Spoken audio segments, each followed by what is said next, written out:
Entendendo que ESG, ASG, como a gente quiser chamar, também é uma gestão de risco, isso também tem a ver com a questão financeira. Nível de maturidade em ESG, de uma forma geral, não tem a ver com nível de impacto. Existe um ponto de inflexão, assim, sobre ESG? Existe um momento que a gente fala, cara, beleza, veio para ficar e não vai voltar? Para mim são 2 pontos principais. Esse episódio é um oferecimento de Grupo V3 e EMEG, em parceria com Hub Fucap e Fervo Digital. Está começando mais um episódio de O Gestor, o seu podcast quando o assunto é gestão prática. Nós trazemos aqui os melhores gestores capixabas e nacionais para uma conversa aprofundada sobre as melhores práticas de gestão para que você consiga traduzi-las para o seu negócio e, consequentemente, destravar todo o potencial de crescimento da sua empresa.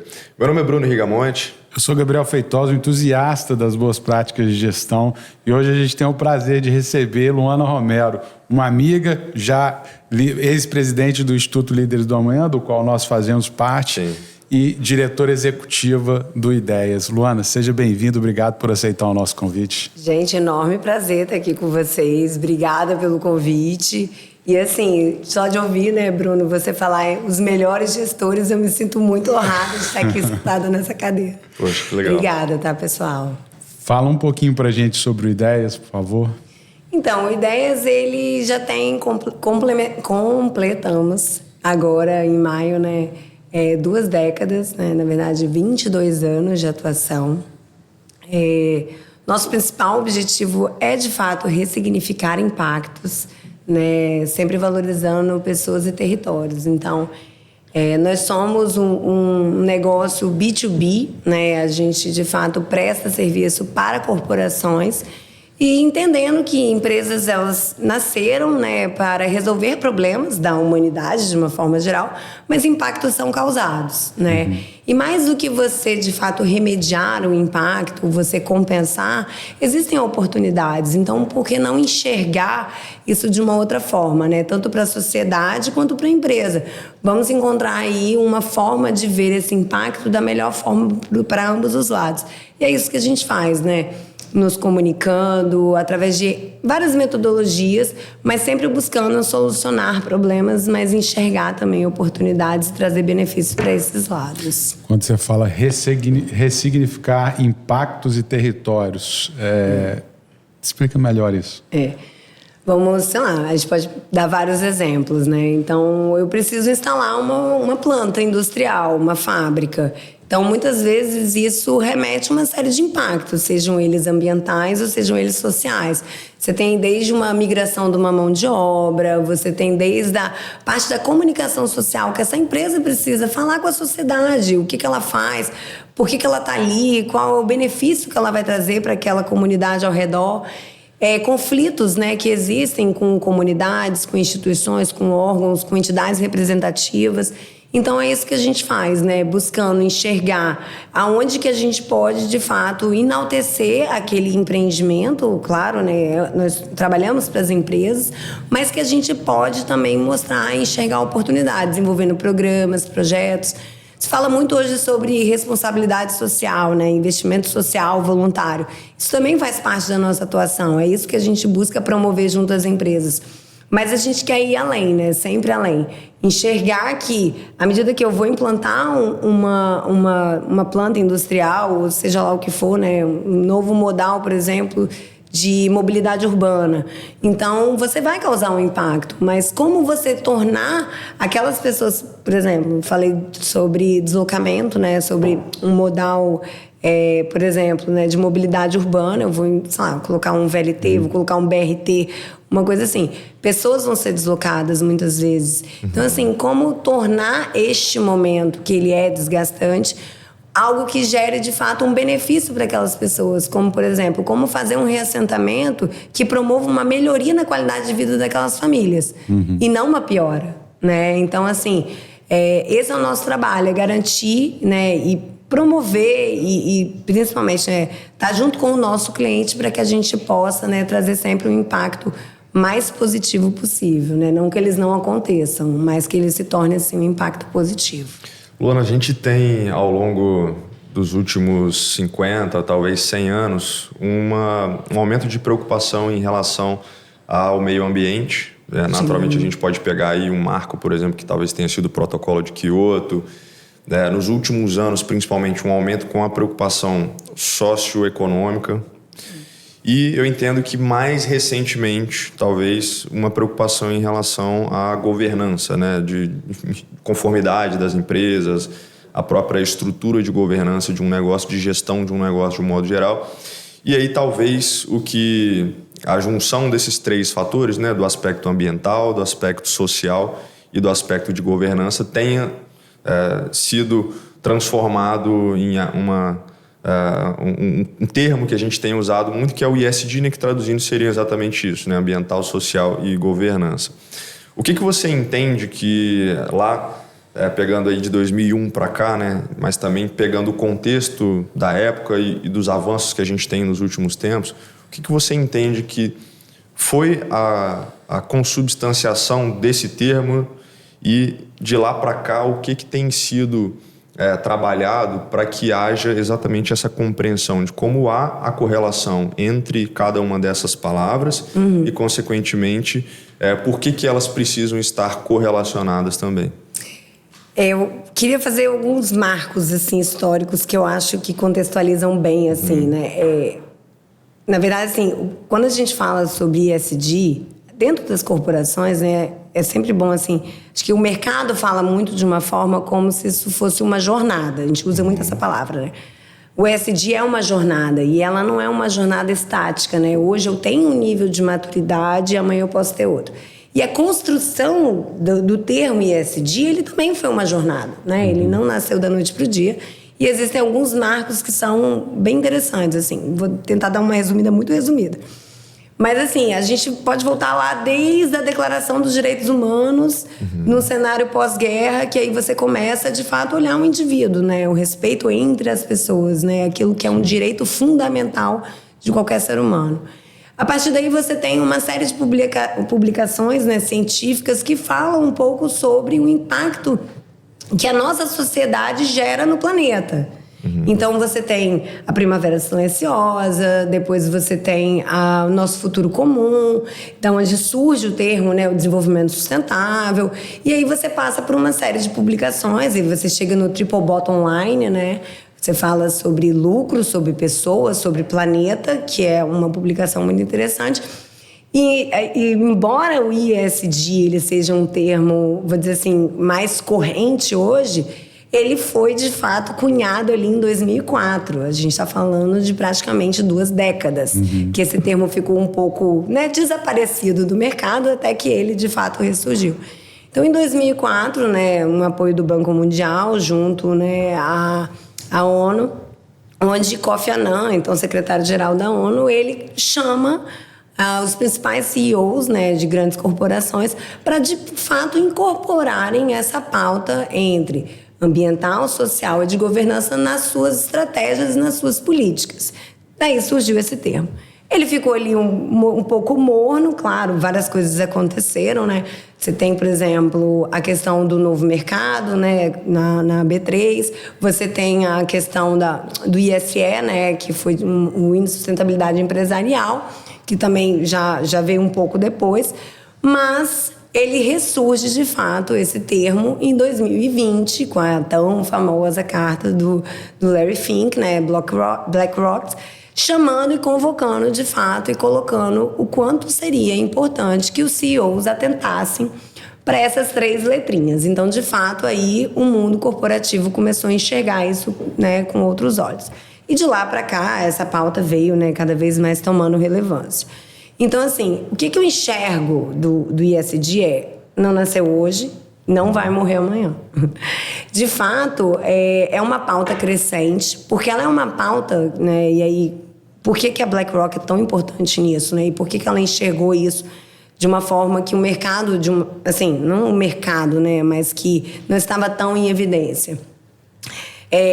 As empresas que buscam, né, prosperar a longo prazo, que querem gerar valor a longo prazo, que querem construir modelos resilientes, eles têm que incorporar questões muito importantes como as questões ambientais. Eu acho que as mudanças climáticas, o risco climático hoje é um risco muito latente, né, para todos, principalmente para grandes corporações.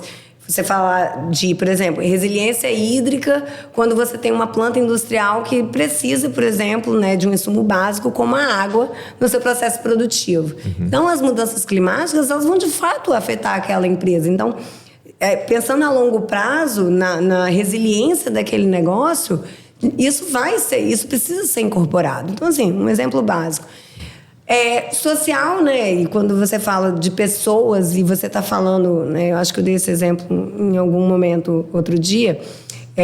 Por exemplo, hoje você tem um mercado super competitivo, por exemplo, na parte de desenvolvedores de tecnologia da informação, né? De TI. Se você não tem uma empresa que ela é aberta, que ela é uma empresa que valoriza os seus talentos, uma empresa muitas vezes que não tem essa proximidade com o seu profissional, você vai perder bons talentos no mercado. Hoje as pessoas estão dispostas, muitas vezes, a receberem menos, mas terem qualidade de vida, empresas que valorizam, por exemplo, a diversidade, a inclusão. E assim, não é só uma questão de ativismo ou levantar uma bandeira, é uma questão de empresas agirem com inteligência. Eu quero reter bons talentos, eu quero ter um melhor ambiente, eu quero aumentar a produtividade da minha empresa. E aí eu acho que a grande base disso tudo são modelos de governança que, de fato, consigam trazer para o seu modelo de estratégia, fazer uma aderência da sua estratégia a princípios claros, voltados para a proteção do meio ambiente e a valorização das pessoas. Então, assim, acho que tudo isso, de uma forma, tentei dar uma resumida, se incorpora dentro da temática do ISD. Não foi nenhum resumo, foi uma aula. Deixa para outra história. Luana, até fiquei surpreso com a questão que você colocou do tempo, né? Em 2020, você tem uma projeção maior da nomenclatura ESG, mas eu fui avaliador do Prêmio Nacional da Qualidade, do PQS aqui no estado, e cara, desde quando o prêmio é prêmio, você analisa requisitos ambientais, requisitos sociais, e isso, obviamente, vem de muito tempo, né? Eu tive aula recentemente que o professor colocou assim, falou, olha, na década de 90 era a qualidade total, né? Nos anos 2000, compliance, e agora o ESG, né?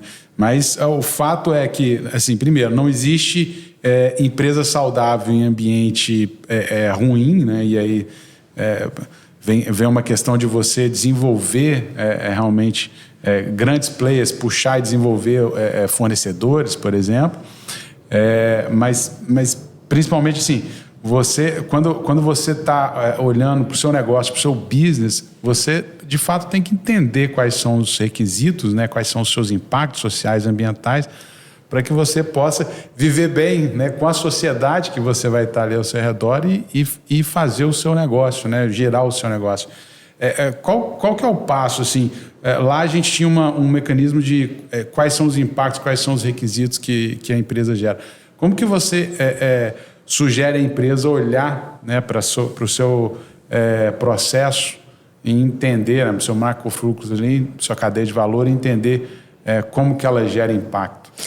Na verdade, Gabriel, não sou eu, Luana, tá? Existe uma metodologia para isso, né? Que hoje o mercado amplamente usa, que é o que a gente chama de temas materiais, né? Cada empresa tem um impacto adverso. E existe aquilo que hoje se fala de dupla materialidade, aquilo que eu gero como impacto e aquilo que o ambiente me gera como impacto, certo? O ecossistema que eu estou envolvido, os novos requisitos legais, né? A gente estava falando um pouco antes sobre a questão da lei de desmatamento, por exemplo, da União Europeia, que vai entrar em vigor, né, no final do ano que vem.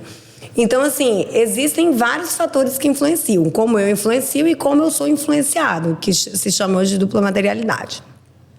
Mas, assim, primeira coisa, as empresas precisam entender o que são temas materiais. E cada vez que você amadurece isso, você tem que entender que muitas vezes você não enxerga aquele tema como material, né? Mas o seu olhar aprimorado, ele vai te mostrando, né? E aí, quando eu digo olhar aprimorado, não é a cabeça de um gestor que vai dizer isso, mas existe uma metodologia, você precisa, de fato, envolver os seus stakeholders, sejam eles internos, externos, fornecedores, carteira de clientes, colaboradores. Então, assim, você tem que ouvir para você entender o que de fato é tema material. E hoje, existem alguns mercados que eles estão tão maduros em relação a isso, que você tem, por exemplo, já protocolos, né? Você tem aí standards, você tem frameworks.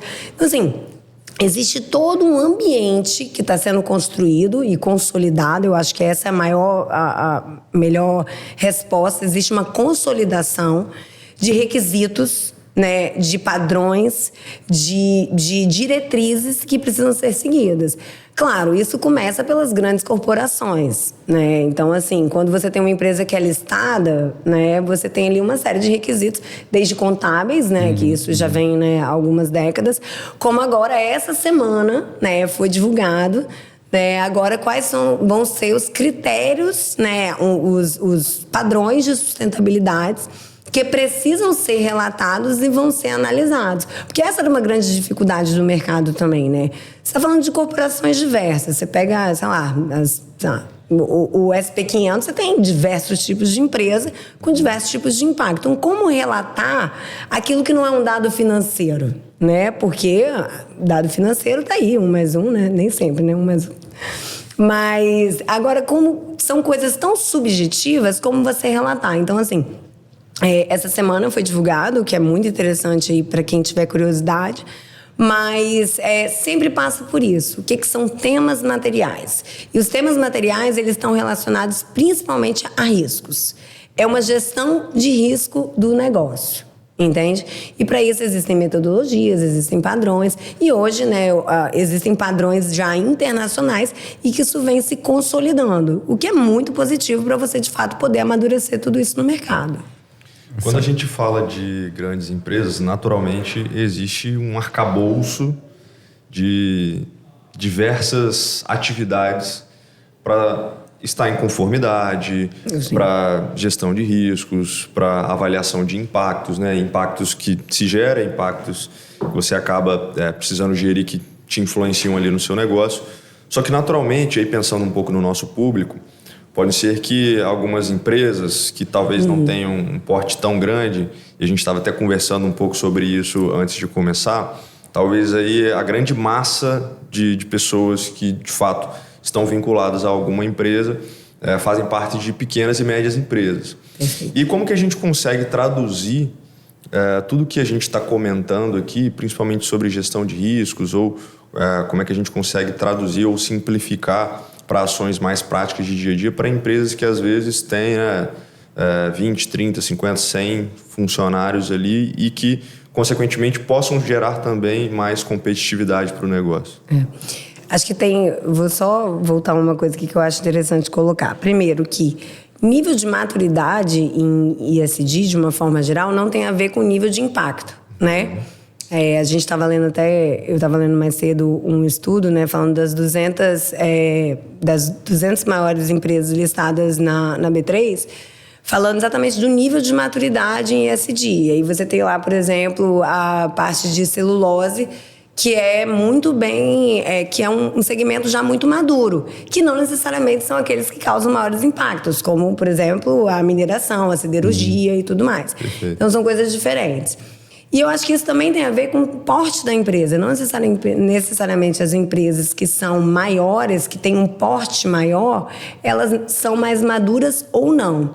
Mas o fato hoje, eu acho que eu vou copiar uma frase da Sônia Consiglio, que eu gosto muito das visões dela. Duas coisas que eu acho que é importante. Não é só o ESG. Eu acho que a gente tem que botar um I antes na frente, que é o economic. Então, assim, entendendo que ESG, ASG, como a gente quiser chamar, também é uma gestão de risco, isso também tem a ver com a questão financeira, certo? Gerencio bem os meus riscos, tenho modelos resilientes, gero valor a longo prazo, sou mais competitivo, desenvolvo novos produtos, XPTO. Enfim, a mesma coisa das empresas, das micro e pequenas empresas. Então, assim, a partir do momento que você enxerga que você precisa se adequar ao mercado, seja pelo amor, defendo a causa, o meu negócio tem um fit, o meu negócio traz algo que é benéfico para a sociedade de uma forma geral, conduzo mesmo os meus projetos ou os meus processos, bacana. Ou é pela dor, né? Aí a dor, uma coisa é a regulamentação no mercado, e aí, claro, empresas com maior porte que produzem mais impactos são mais reguladas, espera-se isso delas, né? Mas empresas pequenas também são, afinal de contas, todo mundo tem que ter um alvará, todo mundo tem que ter uma contabilidade em dia, por aí vai. Isso também é necessário. Mas existe uma dor que é onde eu acredito que é a grande virada, assim, eu acho que é uma outra pergunta que a gente tem que se fazer, assim, existe um ponto de inflexão, assim, sobre ESG? Existe um momento que a gente fala, cara, beleza, veio para ficar e não vai voltar? Para mim existem são 2 pontos principais. Primeiro show me the money. Onde o dinheiro manda é onde, de fato, existe o ponto de inflexão. E o mercado financeiro já entendeu isso. Entendeu? Então, para mim... O caso da BlackRock, por exemplo, que você falou, é um movimento muito claro de um dos maiores fundos que diz que só ia aportar, investir, né, em empresas que tivessem uma estratégia ESG muito bem estabelecida. Né? Exato. Isso foi 2020, né? O discurso veio mudando, mas fato é uma grande gestora de ativos que se preocupa com a geração de valor a longo prazo.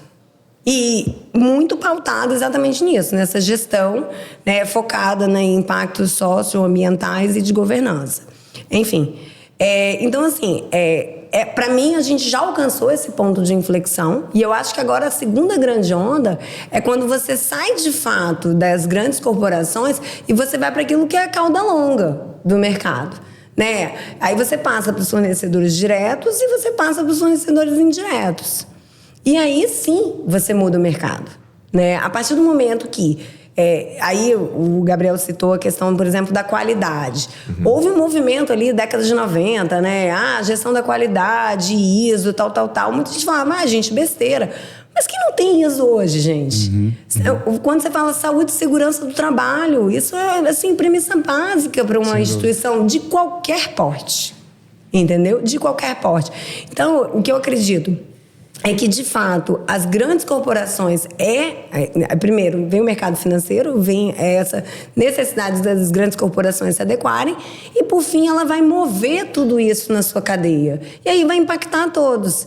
Então, assim, quando você pensa numa rede varejista, olha a quantidade de fornecedores que você tem. Né? Você pegar, por exemplo, uma loja de departamentos, né? A indústria, o mercado varejista da questão, por exemplo, da indústria têxtil, né? Você vai impactar a indústria têxtil, você vai impactar a pessoa que fabrica aquele algodão, a forma que você faz o manejo daquele produto. Então, assim, isso vem uma reação em cadeia, entendeu? Pegando exatamente esse contexto que você colocou, que a gente precisa talvez adicionar um I antes de economics, né? De geração de caixa, capacidade de geração de caixa ali do negócio ou de lucratividade. Um ponto que para mim é importante nessa análise é quando você precisa fazer a implantação de uma ISO ou, enfim, de alguma certificação, naturalmente isso traz alguns custos a reboque. Eu entendo que quando a gente está falando de ESG, ou a gente vai falar de uma estrutura de governança, se eu vou implantar, por exemplo, um conselho de administração que é remunerado, ou se eu vou trazer alguma prática que promova diversidade, será que aquela diversidade está trazendo também uma análise de produtividade? Eu estou promovendo um ambiente diverso, mas será que eu também estou pensando na produtividade dessas pessoas que estão vindo para o negócio? Eu preciso praticar algumas questões relacionadas ao ambiente e como que eu estou inserido e me preocupando nele. A gente recebeu, por exemplo, na semana passada, a Selena Lievore, que é da Royal Drop. E produz produtos veganos, enfim, tem uma preocupação de não fazer testes em animais. Então, entendo que isso também tem uma perspectiva ambiental, vamos dizer assim. Sim. Como que a gente gerencia esses custos que eventualmente acabam sendo incorporados dentro de uma preocupação em relação ao que a gente está conversando? E como que é possível também extrair mais valor exatamente por se posicionar de uma forma diferente no mercado, ou seja, de proativamente querer implementar determinadas ações, que isso possa me traduzir também em maior geração de valor, mas também captura desse valor que eu estou gerando a mais. Tá. A gente falou pelo amor, pela dor, e eu acho que aí entra a questão do pela inteligência, né? Então, assim, primeiro, existem estudos, né? Existem alguns estudos internacionais que comprovam que adotar boas práticas sociais, ambientais e de governança não só reduzem o custo efetivo, como melhoram a produtividade e a rentabilidade das empresas. Tudo na vida exige um investimento, mas comprovadamente esse investimento, sim, ele tem retorno. A outra questão que é importante a gente colocar é o custo de não se fazer. Esse pode ser o maior custo. E assim, a gente não vive a era da informação, a gente vive a era da reputação. Hoje, o risco reputacional das empresas, eles são imensos e muitas vezes imensuráveis. Acho que vale alguns exemplos. Acho que um exemplo recente, assim, acho que muito pautado na nossa realidade brasileira, o que aconteceu na Serra Gaúcha. Perfeito. Né? Então, assim, estava muito claro que as empresas tinham metodologias de compliance, elas tinham análise, tinham verificação de fornecedor, eles tinham normas, exigências e tudo mais, mas, enfim, não foi gerenciado ao ponto, né, de você perceber, né, algum tipo de ação inadequada, o que repercutiu na empresa. Então, assim, embora era uma empresa que, né, no seu discurso, estava muito pautada de que ela gerenciava muito adequadamente a sua cadeia de fornecedores, houve, de fato, um fato ligado, né, a essas empresas e que isso causou, dentro do risco reputacional, prejuízos financeiros para a empresa. Então, não é só o fazer, é o não fazer, sabe? E isso tem que estar muito claro. Cada vez mais, onde todo mundo tem um celular, todo mundo pode filmar, todo mundo pode, de alguma forma, trazer uma repercussão negativa para o seu negócio, isso é muito importante que você gerencie. E a outra questão que você colocou é o custo, de fato, de você acessar novos mercados, de você desenvolver novos produtos. Por quê? Porque o seu cliente, ele está cada vez mais preocupado. Então, assim, se eu sou, por exemplo, uma indústria de cosmético, como você citou, ou uma indústria de alimentos, se você for numa gôndola de supermercado, se você for numa farmácia, olha a quantidade de produtos cada vez mais preocupados com o meio ambiente, com a sociedade e tudo mais, você vai encontrar no mercado. E isso é crescente porque o consumidor quer isso. O consumidor, ele se preocupa cada vez mais. E é uma outra coisa que muda o mercado. Significa que você vai ter só produtos que, né, estão relacionados a isso, você não tem mais competitividade de preço e blá. Tem também.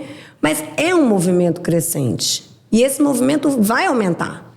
Porque as pessoas estão cada vez mais preocupadas com a sua própria longevidade, com a sua saúde, com a pegada que ela deixa, né, no meio ambiente e no mundo. Então, acho que isso tudo contribui. São, de certa forma, oportunidades também que você pode explorar comercialmente, né? Exatamente, são oportunidades. Ô, Luana, você, pegando um pouco o gancho da pergunta de como as pequenas empresas, médias empresas podem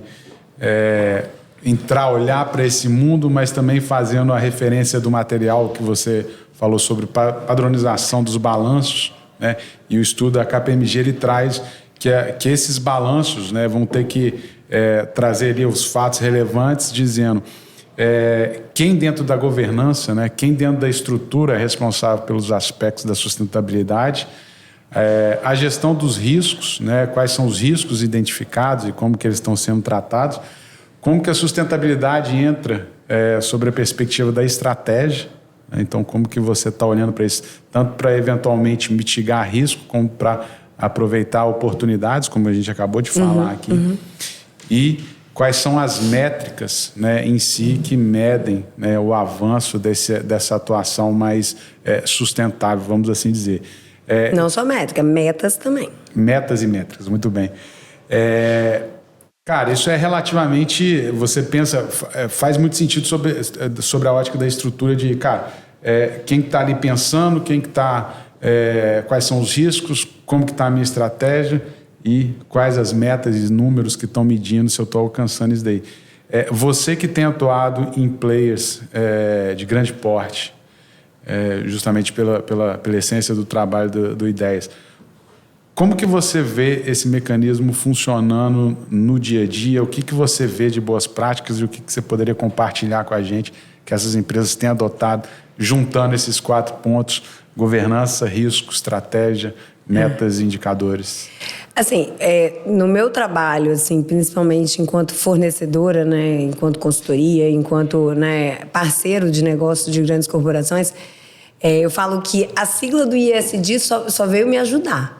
Né? Ou seja, é cada vez mais fácil você se identificar com isso no mundo corporativo, principalmente das grandes empresas.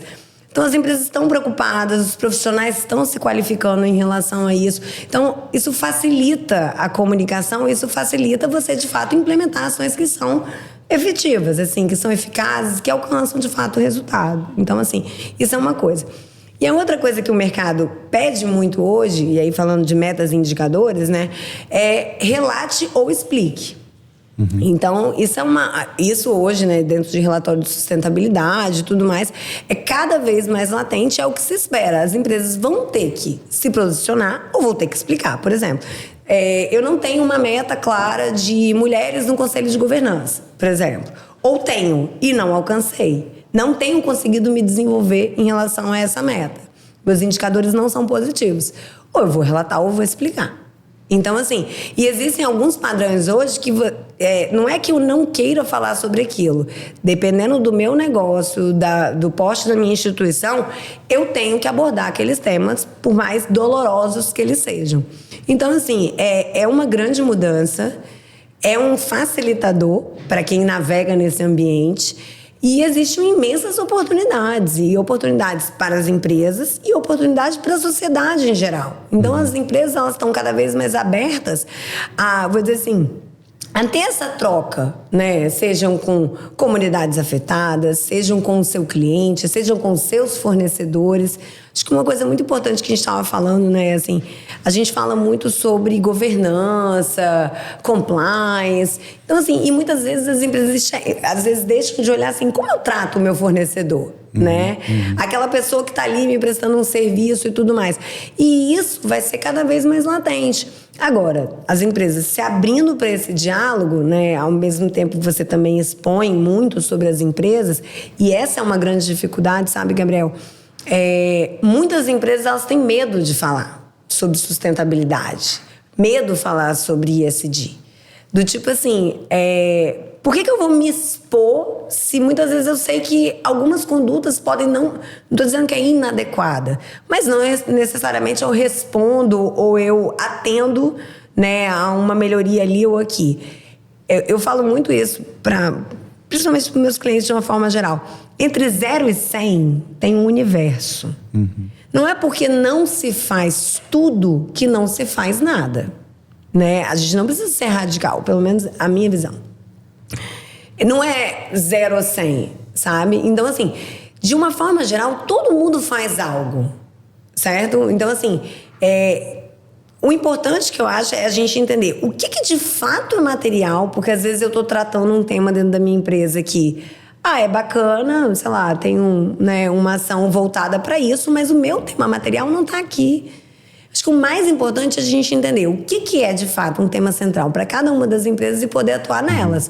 O que não significa que eu não possa falar sobre coisas positivas e, muitas vezes, expor até coisas negativas, mas me comprometer com melhorias, sabe?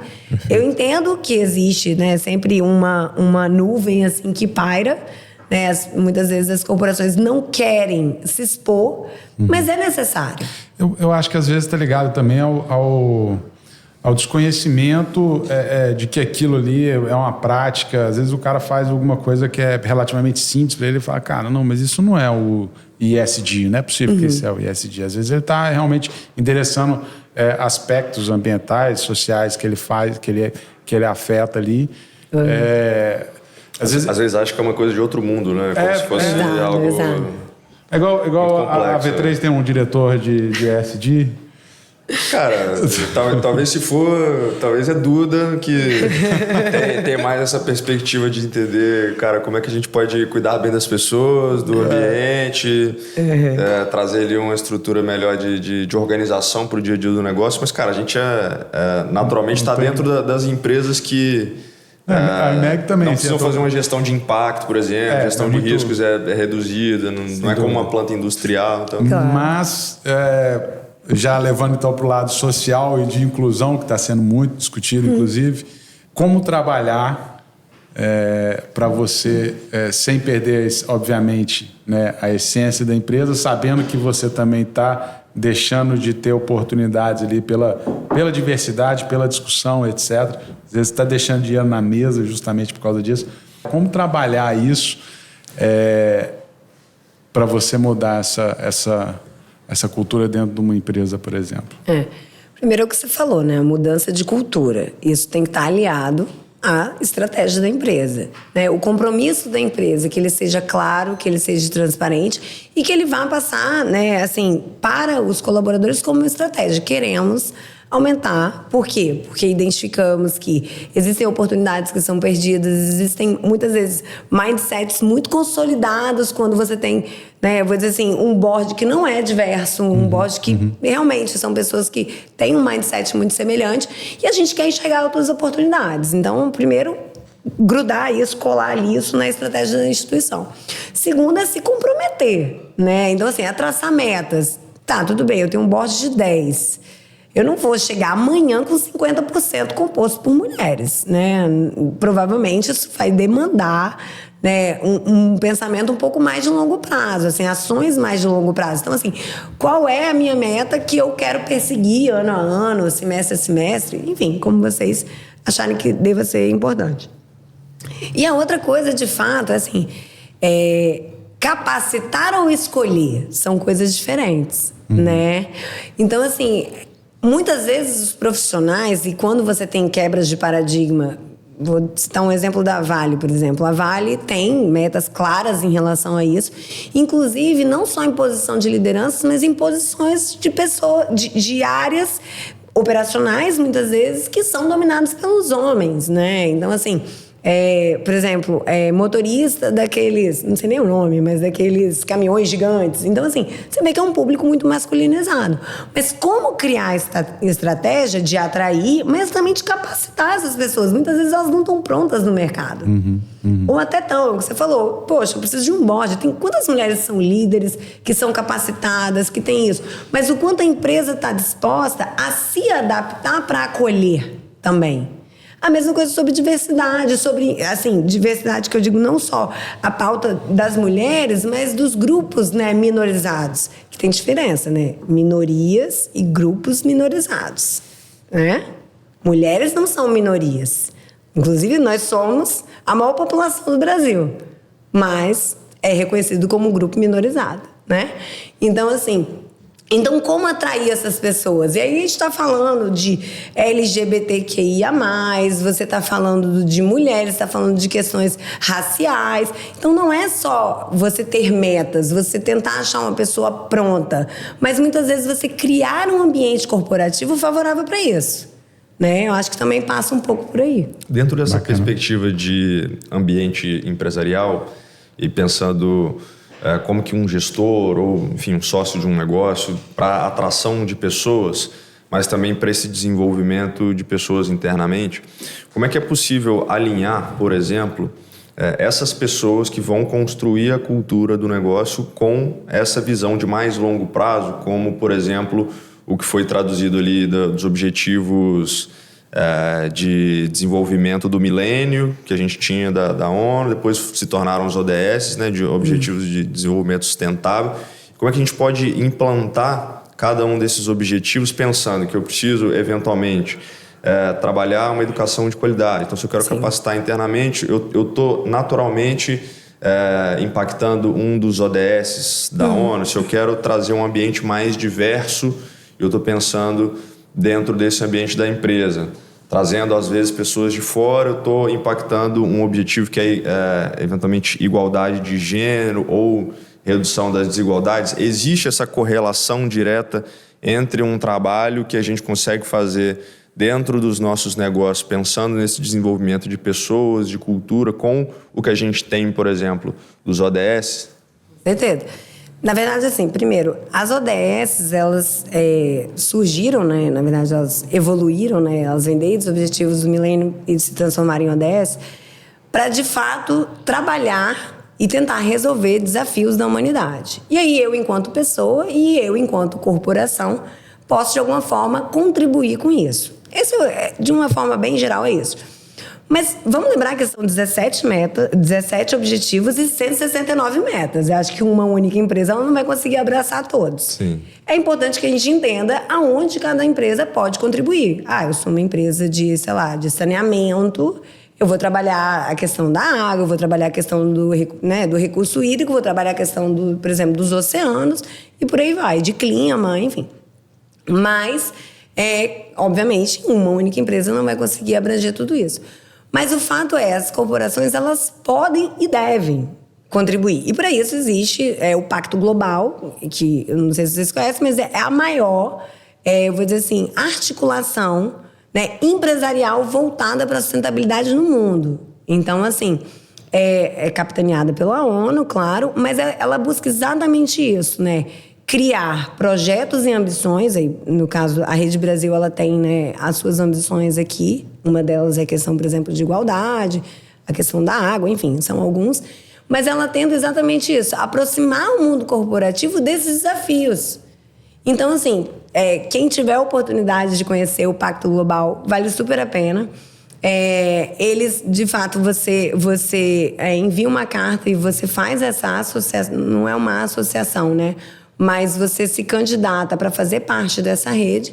E existem capacitações, existem eventos, existem várias coisas que vai exatamente tentar aproximar o mundo corporativo desse desafio que, aí, nesse caso, a gente está falando de um desafio que é global, né? A gente está falando dos maiores desafios da humanidade. E aí, tem uma outra questão, né? Que, assim, os ODS foram lançados em 2015, para serem alcançados até 2030. Existem alguns radares que mostram, né, onde a gente está, em cada um, por país, enfim. Mas fato é, estamos em 2023. 2030 é ali virando a esquina. Então, por isso que essa data, essa década que a gente está, a gente fala que é a década da ação. É preciso agir, é preciso fazer, entendeu? Então, assim, acho que o Gabriel deu um exemplo muito bacana, assim, que muitas vezes as empresas querem fazer, mas não sabem nem por onde começar. Então, eu acho que cada vez que a gente puder se aprofundar, a minha atividade enquanto ideias também é isso, né? Ter esse apoio institucional, estar aqui podendo e ter a oportunidade de conversar com vocês e levar para esse público um pouco desse conhecimento, é falar sobre isso e é poder levar de uma forma objetiva como as pessoas podem se alertar, mas começar uma jornada, né?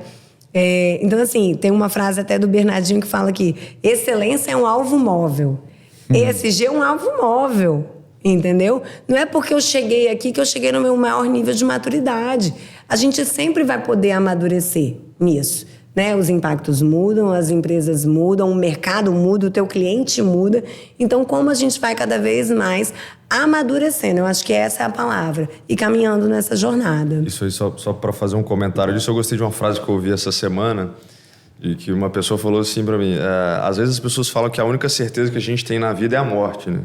Só que ele falou assim, existe uma segunda coisa, eu tenho a convicção de que a mudança também é uma certeza, então, naturalmente, a gente tem que sempre estar disposto a se adaptar, a mudar, né? A entender que a mudança faz parte do processo também de maturidade dos negócios, né? Vocês como gestores, né, assim, com certeza já devem ter ouvido muito isso aqui, né? Assim, vários relatos de quanto a mudança ela é fundamental para qualquer negócio. Mesmo uma empresa que produz, sei lá, caneta Bic há 100 anos, ela mudou. Você pode ter certeza que ela mudou.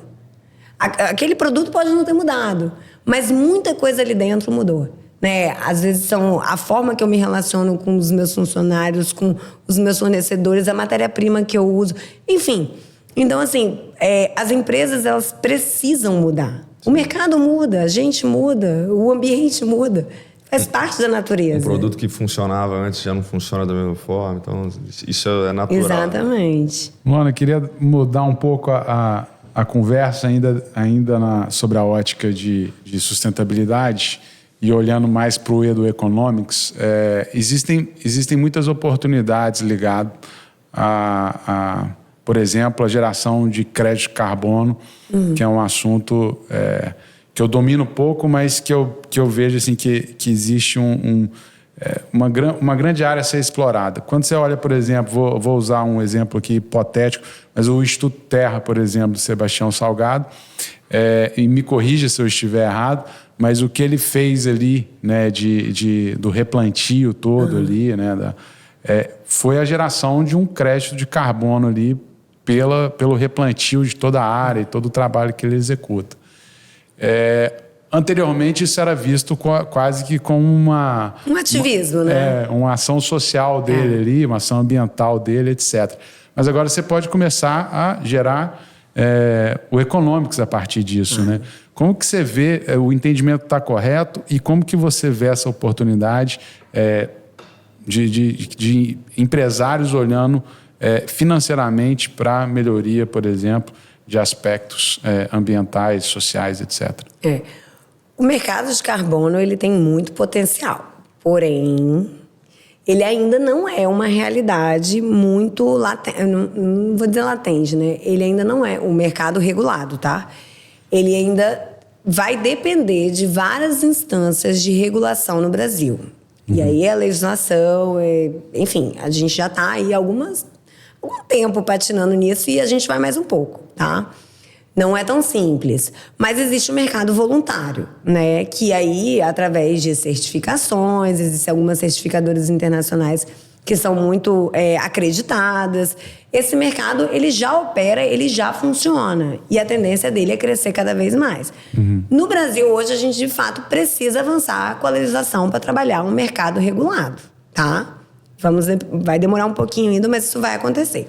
Mas existem outras legislações que, tirando a questão do mercado de carbono, que hoje demonstram que as florestas em pé, elas têm muito valor. Né? Você ter a conservação e a recuperação, né, de florestas, da biodiversidade. O Brasil tem uma lei, que ela é uma lei muito recente, chamada de pagamentos por serviços ambientais. A gente fala muito de mercado de carbono, mas às vezes tem uma coisa aqui já mais concreta que se fala pouco. Então, assim, é importante a gente dizer que o homem se reinventa. Muitas vezes aquilo que a gente achava que teria mais valor, por exemplo, né, uma terra, né, produtiva e tudo mais, né, não que ela não tenha, ela deve ter, mas hoje, cada vez mais, vai se valorizar, sim, as florestas em pé e a conservação e a restauração da biodiversidade, né, e das florestas, principalmente as florestas nativas e tudo mais, tá? Mas o mercado de carbono é potencial. Minha visão, assim, ele vai acontecer, porque ele já está acontecendo em outros lugares, mas no Brasil a gente ainda caminha em relação a necessitar avançar com a legislação. Explica um pouquinho melhor o que é o PSA. Então, pagamentos por serviços ambientais é uma lei nova, salvo engano, ela entrou em vigor no ano passado. Poucos projetos ainda foram, de fato, né, se qualificaram para receber. Mas, por exemplo, é possível hoje você receber créditos pela conservação daquela, enfim, daquele local, daquela mata ou daquela floresta, exatamente por você estar conservando ou você fazer a melhoria, né, do atributo ambiental daquela área. Perfeito. Então, assim, não é necessariamente ligado a crédito de carbono, mas sim o pagamento por serviços ambientais. Por exemplo, quando você pega a reserva do Grupo Águia Branca, né, que é a maior RPPN do estado, sim, aquilo ali poderia ser utilizado para diminuir conceder algum crédito para a empresa, tributário, enfim, qualquer... como que seria isso na prática? Então, aí a gente tem que adentrar no problema exato. Assim, eu não conheço a reserva, não conheço como ela foi concebida. Mas há grande chance, sim, de você poder receber por aquilo. Existem já empresas, por exemplo, a Suzano é uma empresa que já se adequou e ela recebe hoje pagamentos por serviços ambientais. Então, assim, é possível você evoluir. Aí, claro, né? Aí você está falando de uma legislação, existe todo um enquadramento, uma análise de caso que precisa ser feita. Bacana. Mas é bacana, porque é isso, assim, muitas vezes a gente ouve muito o mercado, fala, mercado de carbono. E que você falou, o protocolo de Kyoto nasceu lá. Tem quantas décadas, gente, que a gente está falando isso? E o Brasil hoje, que é visto pelo mundo, né, de uma forma muito muito clara assim, sobre a conservação dos nossos biomas, principalmente o bioma amazônico, que a gente fala tanto, e não tem um mercado regulado, entendeu? Então, assim, infelizmente, a gente depende do governo, né, e de quem a gente coloca lá, para a gente poder evoluir também com essa pauta. Sobre isso que o Gabriel perguntou, de reflorestamento ou de ações proativas para utilizar aquilo, enfim, para algum benefício, para algum crédito, para alguma isenção, eu vejo que muitas empresas se utilizam de estratégias de marketing para, eventualmente, parecer aquilo que elas não são. E aí, numa apresentação sua, um termo que eu gostei bastante e eu utilizo muito no meu dia a dia, que é o walk the talk, né? Que seria, talvez, uma outra tradução ali de você seguir, né? Praticar aquilo que, de fato, você faz, né? Eu acho que isso tem também uma correlação com o conceito de skin in the game, né? De você ter a pele em risco pelo aquilo que você está sugerindo ou está dizendo, então você praticar o que você de fato fala.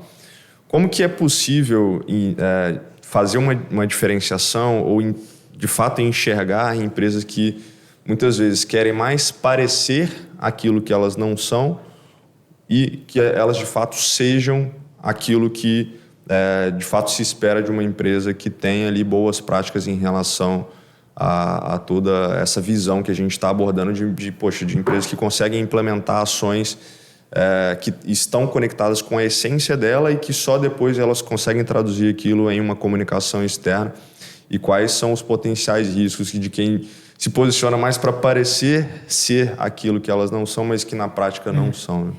Acho que você perguntou e respondeu ao mesmo tempo. Por quê? Você falou as palavras-chave, assim. Primeiro, estratégia, né? Entre todos os pilares, a governança, ela tem que estar presente e isso tem que estar alinhado, de fato, com aquilo que a instituição prega. Então, assim, não é só uma ação, sei lá, não é só uma ação ali que você está fazendo pontualmente. Isso tem que fazer parte da estratégia das empresas. Exatamente para não ser o greenwashing, né? Que é uma outra coisa também que se fala muito, assim. E isso, eu sou um pouco cética com essas coisas, porque, assim, de fato, muitas empresas se valorizam disso e acabam, né, escondendo ali outras coisas no meio do caminho. E aí é muito usado esse termo do greenwash. Mas, por outro lado, as empresas têm até medo de falar sobre o que elas fazem, exatamente para não cair no greenwashing. Então, é isso que eu digo. Entre o 0 e o 100 tem um universo de coisas. Coisas boas e coisas ruins. Então, assim, a chave sempre é estar conectado, sim, com a estratégia das empresas. A outra questão é ter metas claras e ser transparente. Vou usar um exemplo aqui. Quando a gente fala sobre mineradoras, por essência, elas causam infinitos impactos, né? No meio ambiente, na atmosfera, nas pessoas, nas comunidades, enfim, uma série de impactos. Imagina se essas empresas não falassem sobre o tema ESG. Impactos são causados, mas você pode sim também mostrar o lado bom, o desenvolvimento, como você cuida daquilo, certo? Então, assim, tem essa questão de você ser transparente. A gente falou sobre metas, sobre indicadores. É você ter meta, é você ter indicadores, é você conectar isso de fato com a sua estratégia para você poder responder ao mercado sem isso ser um greenwashing. Entende? Então, assim, vou mostrar o que eu faço de bom, vou dizer o que eu não faço, vou estabelecer metas para cuidar disso e vou ser transparente. Essa é a chave, entendeu? Então, assim, não sei se eu respondi a tua pergunta, mas eu vejo que esse é o caminho, sabe? E aí não é só greenwashing, é bluewashing, é pinkwashing. Hoje a gente tem washing para tudo, entendeu? Então, assim, como eu trato, mas mais do que isso, como eu sou transparente. Tá? Então, assim, quando a gente fala de reputação, minimamente você tratar aquilo para que você, de alguma forma, mesmo que eu erre, eu tenho a minha reputação zelada para ter o meu benefício da dúvida e poder, de fato, me mostrar para o mercado e falar, não, tudo bem, erramos, assim, estou sendo transparente e preciso cuidar. Então, é por aí que é o caminho, né? Porque, assim, erros as empresas vão seguir cometendo, né? Uns maiores, outros menores. Uns intencionais, outros não. Tem uma frase que eu gosto muito, Luana, que diz que o sucesso é quando a preparação encontra oportunidades. Perfeito. E nessa conversa a gente vê assim, o quão preparada, né, conhecimento da matéria, do tema sobre a ESG vocês têm. E vocês passaram por uma reflexão estratégica dentro do Ideias, né, recentemente, que eu diria assim, me parece, e aí eu queria te fazer essa pergunta, que vocês se prepararam para essa oportunidade do ESG também tomar forma. Como que você olha para essa história de 20 anos, para essa preparação, e como que você vê o Ideias daqui a 10 anos, né, daqui a mais 20 anos aí, dentro dessa jornada do ESG e do que vocês têm feito? Acho que você falou uma palavra boa, assim, preparação, né? De alguma forma, isso sempre esteve conectado com a nossa essência. E quando o mercado começa a falar a sua língua, a coisa começa a ficar mais fácil, né? Assim, porque muitas vezes é isso. Às vezes você tem que fazer ali um education de um gestor e mostrar o quanto isso é ou não relevante. E quando o mercado já pede por isso, o mercado está afinado com essa estratégia, é muito mais fácil. E assim, o que eu vejo, né, daqui a 10 anos? Eu não estou falando só do Ideias, eu estou falando da temática de uma forma geral. Eu acredito nesse ponto de inflexão, de verdade. Acho que a mentalidade das pessoas mudaram, o mercado mudou, o mercado financeiro mudou e as empresas mudaram. Então, assim, daqui a 10 anos, eu acho que hoje a gente estava lendo, né? Acho que até você que compartilhou comigo, né? O estudo das 200 maiores empresas listadas na B3. 87% dela, no ano de 2022, fizeram relato de sustentabilidade. Isso há 5 anos atrás, isso não passava de 50%. Então, assim, é uma realidade e ela é crescente. E uma outra coisa que eu acredito muito é que o futuro da humanidade é a humanidade. Então, se hoje nós temos, né, problemas climáticos, temos problemas, né, sociais, é só o homem que vai resolver. O problema é que ele mesmo criou. Então, assim, inovação, a tecnologia, tudo isso vai vir aliado, de fato, àquilo que as empresas enxergam como geração de valor a longo prazo. Então, assim, eu acredito nesse ponto de inflexão. Eu acho que daqui a 10 anos, talvez o nome não seja mais ESG, né? Passamos por desenvolvimento sustentável, hoje é ESG, ESG, ou sei lá como a gente quiser tratar. Talvez o nome seja outro, mas esse é o caminho. E eu realmente acredito nesse caminho. E eu acho que não só as instituições, mas os profissionais que têm esse mindset, né? Principalmente os gestores, né? A gente está aqui falando para gestor, os gestores que incorporarem isso, né? Na sua vivência, na sua prática do dia a dia, tem uma tendência a se posicionar melhor no mercado, se posicionar enquanto gestor e posicionar a sua instituição. Muito bacana. Luana, queria te agradecer demais. Acho que foi assim, uma troca muito objetiva, né, sobre o que é ESG. A gente acho que deu para clarear bastante o tema. Dá para desmistificar muita coisa, né? E acho que o mais importante também é a gente conseguir traduzir isso, porque às vezes fica muito dentro do campo de grandes empresas. A gente conseguir trazer isso para o campo ali, middle market, enfim, empresas que têm um porte um pouco menor, que acaba ficando muito desconexo no dia a dia. A gente, às vezes, acaba tendo essa compreensão de como traduzir isso, né? Como se, às vezes, se comportar ali de uma forma ou como trazer isso para ações práticas. E acho que, certamente, quem está nos ouvindo vai conseguir conectar muito com a estratégia do negócio. Exato. E, assim, vamos tirar o ativismo de lado, né? Não é só abraçar a árvore, não é só, né? Porque o ativismo também ele é importante. Assim, de forma alguma eu quero, né, dizer que não seja. Mas, ao contrário, vamos botar aquilo que o gestor precisa botar na mesa. Gestão de risco. Aí você está falando sobre reputação, sobre compliance, sobre mercado financeiro, sobre tudo. É isso, essa é a conversa madura sobre a ESG. Mais uma vez, obrigado por ter aceitado o nosso convite, pela troca. Obrigada a vocês. E desejo aí muito sucesso para vocês, né? Estou acompanhando aí um pouco a jornada de você. Parabéns pelo trabalho e obrigado por ter trazido tantos insights positivos aqui. Obrigada mesmo, pessoal. Um abraço. Bom, a gente vai ficando por aqui, pessoal. Um abraço, valeu e até a próxima.